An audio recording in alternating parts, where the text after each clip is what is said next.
Hello everyone, I greet you in the name of our Lord Jesus Christ. This is David Kinyua here in Kenya, and I'm with a wonderful sister here. Her name is Vivian, and she has an awesome testimony.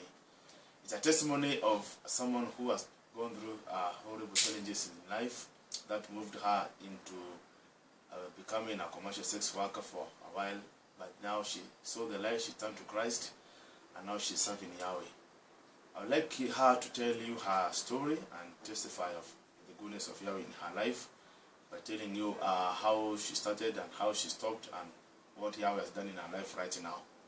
So I'm going to interview her in Swahili, but she's good. But I'm also going to interpret so that you can understand what we are talking about. So Vivian, Bwana asifiwe.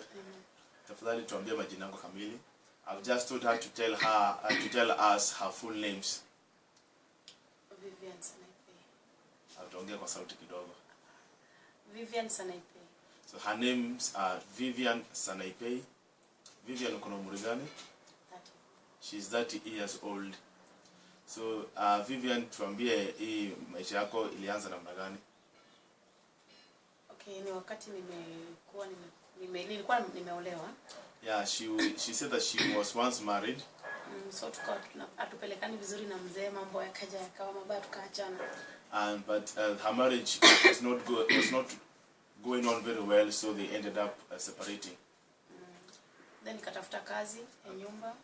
Then she looked for working as a house help. Nikafanya kwa muda lakini tukawa tuelewani na boss mwenye alikuwa ameniajiri, so nikafukutoka. So she also did not work very well. The boss of the house was not good to her, so she also ended up leaving. So baada ya kuacha nimekaa, ndio nikapata na marafiki zangu ambao tumekuwa nao pamoja. So after leaving that work, she found her friends who were working with her. So baada hapo ndo wakanionyesha hii kazi ya kutoka hiyo. So those are the friends who showed her how to live, how to start the commercial sex work. So Vivian, tuambie historia yako kidogo, nyumbani ulizaliwa wapi? She wants us, I've asked her to tell her where she was born and how she was brought up. Nimezaliwa Mombasa, Chani. She was born in Mombasa, Chani. Tukalewa batika wa mama na dada wasikizani vizuri. And she was born in Mombasa, but then her parents were not always in good terms. So wakawa wanakosana kila mara. So hatukuweza hata kwenda shule sababu wamekuwa wakikosana sana. So because of that, it affected even the education of their children, including her. So ulisoma mpaka wapi? I've asked her whether she went to school. Darasa la kwanza na tamu ya kwanza nafikiri. Okay, she said that she just went to school in the lower primary, standard 1. That is the first class in primary school, and she went just for one term. Hiyo ndio masomo yako yote? So she has never been to school apart from that one term or her years. Okay. So baada ya sasa kutoka kazi, sasa tueleze kidogo kulienda aje. No, I've said that after coming from work and now she joined the commercial sex work, how long has she been doing it and what happened? Tumekuwa tukifanya kwa muda. Azin tunatoka Malindi tukienda Mombasa. So she was coming, she said that she did for a while, coming from a town called Malindi and also going to a town called Mombasa. So hebu tueleze ulikuja kuokoka namna gani na ulienda aje kukuja katika huduma hii. So I've told her to tell us a little bit of how she ended up stopping the work and how she found out about our ministry. Nilitoka Mombasa, nilikuwa na rafiki yangu anaitwa Koi. Alikuwa anakaa Nairobi. So she had a friend, her name was Koi, and she was living here in Nairobi. So ndo akaniambia nikuja, at least huko kuna kazi nzuri kuliko huko. So she told her to come from Mombasa and come here to Nairobi because there is better work. Ndio nikakuja, nikakaa Kitengela. So she came and lived here in Kitengela. Ndio nikakutana na rafiki yangu wa kitambo anaitwa Sam. And when she was here in Kitengela, she met a friend whose name was Sam. Akawa ananiambia niwatembelee kanisani mara kwa mara. And Sam was inviting me to his church once, every now and then, telling me to go to church. So ndo wakati ukafika nikaamua kwenda. kwa hiyo church, at least nione nini wanafanya, maana ninapenda, nilikuwa natamani sana. So because she desired knowing things of God, she ended up going to church following Psalms, advice and invitation. Ndio sasa wakati nikafika, baada ya ibada ndo tukaonana na mchungaji. So that day when she came to church after service, she met the pastor there, that is me. So huo ndio wakati ulikata kauli ya kuokoka. Mwaka mwezi wa 4. So she said that in April this year, that is when she made the decision to stop the work and begin to serve Yahweh. So maisha ndani ya Kristo yako namna gani? Nasikia niko poa. So she's saying that her Christian life now is good and she's feeling good about it. Okay.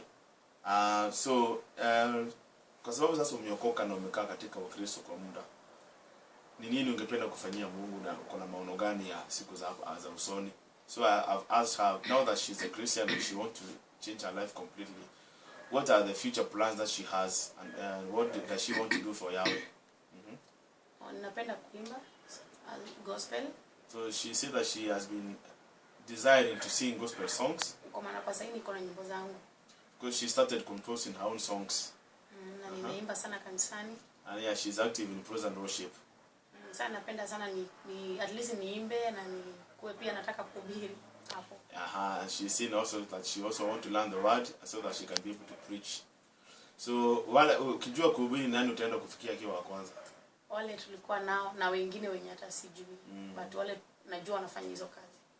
So she's desiring to learn how to preach so that she can reach out to other girls who are doing the similar kind of work that she was doing, so that she can preach to them and they can stop and repent and turn to Yahweh. Okay. Sawa. Kuna kitu kingine ambacho ungependa kufanya? Ningependa pia nisome. Kitu ya kwanza nijue Kizungu ndio niweze kusoma pia mambo ya Biblia. So when I've asked her what else she would like to do, she said that she would like to learn how, especially how to speak and write English, so that she can be able to study well. Okay. Thank you very much. Sasa ningependa utuimbie kawimbo kamoja, alafu tufunge video yetu siku ya leo. So I've asked her to just sing to us one of the songs and bless you. Ningependa guitar. Okay, I'm going to play the guitar to her song. Safari hii ni ndefu ndugu yangu, nasema no, usikate tamaa. Haijalishi umetengwa, wakasema nenda zako, nasema no, usikate tamaa. Nimetengwa, wametoroka, wameniacha, nasema no, Bwana Yesu nisaidie. Walonizalisha wote wamenitoroka, nasema Bwana Yesu nisaidie. Safari hii ni ndefu ndugu yangu, nasema no, usikate tamaa. Thank you very much. Yahweh bless you. Please keep praying for her and for others also, so that we can continue reaching out to them. And we know that we are partnering together to serve Yahweh and to bring people from the kingdom of darkness to the marvelous light of Yahweh. Yahweh bless you all. Amen.